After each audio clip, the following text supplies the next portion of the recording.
Welcome back to Horse Talk Live. I'm Lizzie Iwerson, and we're talking with some guys today about how they're getting involved in taking care of horses outside of the United States, also inside the United States, that may not have access to medical care and the quality of life that we hope for all horses, using your veterinarian skills and putting those to use. So we're talking about the Equitarian Initiative and how it has become such a big part of your lives. We've talked a lot about the Mexico trip that you went on, and that's where you went and kind of learned the ropes?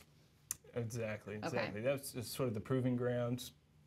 And then from there, you know, there's 100 million working equids in the world, and so no one's taking care of them. You know, I mean, all the veterinarians doing equine work are working in first world countries. So let's face it, there's a lot of need out there. Okay, well, we have a video, and we'll kind of talk over it. It shows a little bit some of the jobs that these horses and donkeys have to do on a daily basis. You know, you've seen probably everything when it comes to the jobs that they have to do, what we wouldn't think of our horses having to do here. Right. I mean, anywhere from being, like Keith said, anywhere from being a wheelchair to, you know, carrying milk and everything else. You know, this question of what an equitarian is, I think an equitarian is a contrived word. There's a couple of great equitarians, Dr. J. Merriam and Dr. Julie Wilson, who kind of started this whole movement. But an equitarian is just someone that is an equine enthusiast that is wants to have a humanitarian effect by helping a horse, and so help a horse and help a family. And this is an international issue. This is not a Mexico issue. This is not a Latin America issue. Working equids are important to so many lives throughout the world. Mongolia has a huge population of horses. And this is domestically, this is here in Arizona. A lot of the Indian reservations in the Dakotas and Arizona, there's guys like Eric Davis and the RVets group that are equitarians, and they do great things. Look at that. It's quite a load, isn't it? Yeah, the world was built by these animals and continues to be serviced by these animals. And it's our responsibility to make sure that they provide that service and do that work in a way that's comfortable to them. Right, and some of the contraptions, the packs and carts and things are just not, they just don't fit right. And so it causes terrible discomfort to these horses. So not only fixing that problem, but educating or fixing the long term, you know, fixing that saddle so it doesn't continue to wear on their back. Absolutely, and when these people lose these animals, it's that workload from that blind donkey right there goes to that young man or to this little girl here. You know, if she doesn't have a donkey, she has to do this work, and they got to get water, they got to get food. You know, they got to take crops to market. So these animals are important. They're important for us to know about and to be able to reach out there and do something for them. But what about the nutrition aspect of it? How do you help an animal that doesn't get good nutrition, you know, that doesn't have access to good hay or grain or anything like that? Well, I mean, that's a tough question, and that's one that Keith and I are determined to help address, because it's not being addressed. You can go down there and service these animals in lots of ways, but bridging that gap in nutrition is something that I think we're able to do. It's going to take a big effort, and so what we do is we have to understand their needs, and we have to try to address those needs. Just like people that are living in Africa that are on these malnourished diets, there's very simple things that we figured out that you can do to help these children that are malnourished, that you can just get them over that hump and they can actually survive. And a lot of these animals are right there on that bubble too. So that's a big thing for us, is to identify those needs and to meet those needs head on. And that's really the goal of our nutritional company. Of course, we're all about servicing our North American customers and making sure that their horses have a great access to great nutrition, but you know, the driver of our company is helping these animals. So explain a little bit about what FullBucket is as far as the probiotic that you offer. Well, you know, Keith and I started out with the probiotic, that was the first thing that we developed, and we developed it because there wasn't a good probiotic out there, and the probiotic was the thing that just kept moving us in a certain direction. And when we finally realized we had a business on our hand, we knew that we didn't want just another business. We didn't want just to try to be a shiny, sexy nutrition company. We wanted to be a company that left a big footprint, and that left a positive footprint, Lizzie, that made a difference. So we came up with this probiotic, and it's an awesome probiotic. We've it's been adopted in all the major veterinary clinics throughout North America, and by leading veterinarians, and so it's. What horse would need a probiotic? Well, what horse would need a probiotic is any horse that's not free-ranging.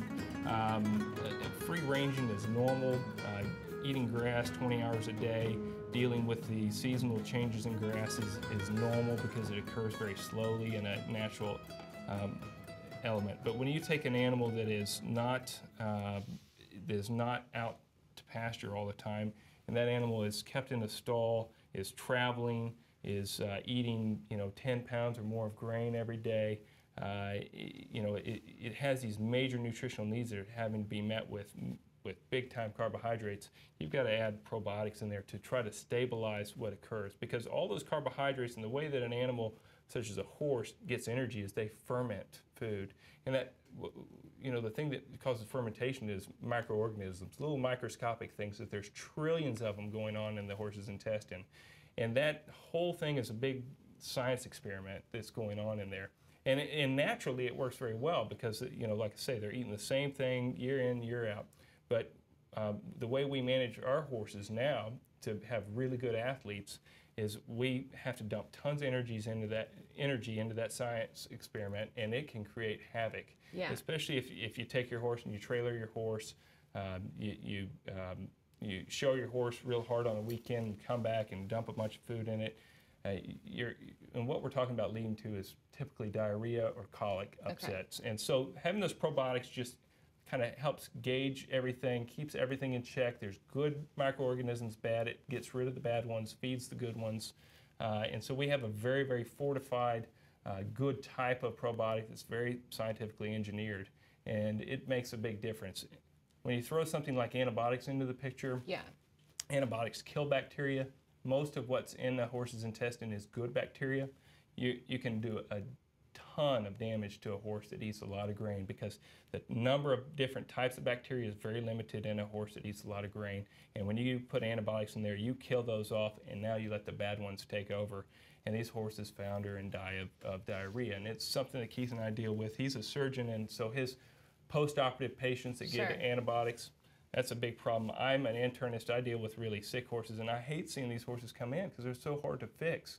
So our idea is the probiotics help them get over the problem whenever they have it, but just fed as a daily basis, a good, high-quality probiotic that's fed in a large concentration. So you have to have the right type and the right quantity. And when you do that, you feed that, that just keeps a good sort of police force in the intestinal tract. And I think it's important here to just note that we use antibiotics. We're in favor of antibiotics. We know that there are risks associated with administering them, but this is one of the ways that we feel like we can mitigate some of those risks, decrease those risks.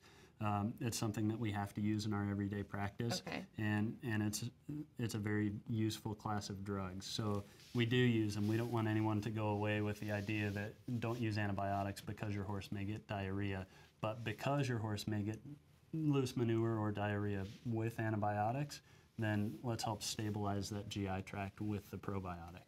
Now, what about for a horse that may not necessarily, he doesn't have any symptoms? Is this a good preventative? Any horse that, when we take them out of the pasture and they're in a stall or going down the road, and there's changes in their routine, can this be something to prevent something from happening? Absolutely, absolutely. I mean, seriously, if you consider the horse's intestinal tract to be just a very high quality science experiment, if you can keep that thing stabilized as you go down the road, if you're in a show circuit or whatever you're doing with your horse, if you try to keep that that gut as stable as you can, the chances that they're going to have colic and diarrhea are going to go way down. So as a preventative, absolutely. Okay. Also, the thing you're going to get by feeding the right type of probiotic is you're going to get enhanced feed conversion. So you put in a pound of hay or a pound of grain, and you're going to get so much energy out of that.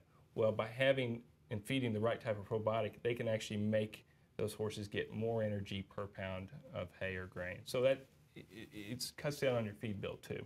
Okay. But there's an added benefit when you buy FullBucket. If the Care Plus Care, someone else is benefiting from, your horse benefiting from FullBucket. Absolutely. And that's what, you know, you want people to take away from this program here. Absolutely. That it's more than just FullBucket. It's the equitarian initiative that really you want people to understand and realize they can be a part of. Absolutely. That, I mean, we wear both hats. Keith and I are equitarians.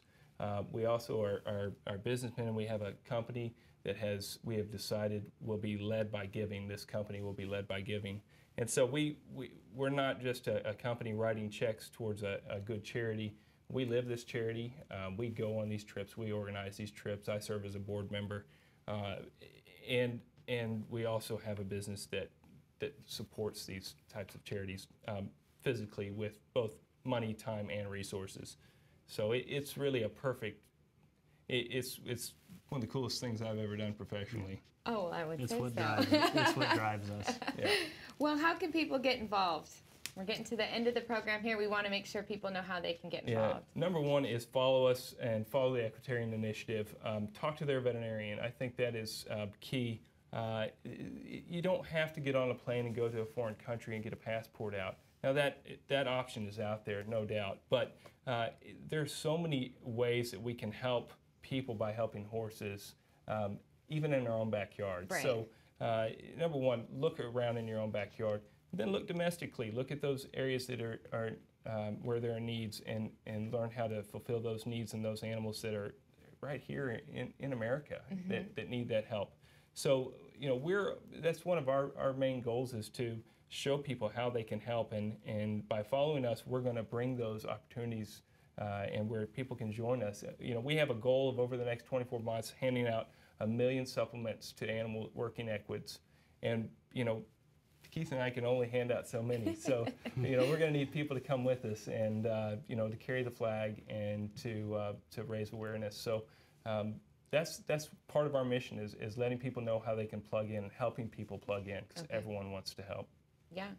Well, Keith, do you have any last parting words for us and our viewers at home? Only to add to what Rob said, just if you're looking for a resource, if your veterinarian doesn't have a resource to direct you to, there's certainly a lot of information on our website, as well as the Equitarian Initiative website. World Horse Welfare website is also a good international resource. So those are 3 great places to start, and we're always here as a resource. Okay. Well, gentlemen, appreciate you taking the time out of your busy schedules to be a part of our show today. We hope that everyone at home has learned a lot and gets involved when they can. We're all horse lovers helping horse people. So we appreciate you tuning in, and we'll see you next time on Horse Talk Live.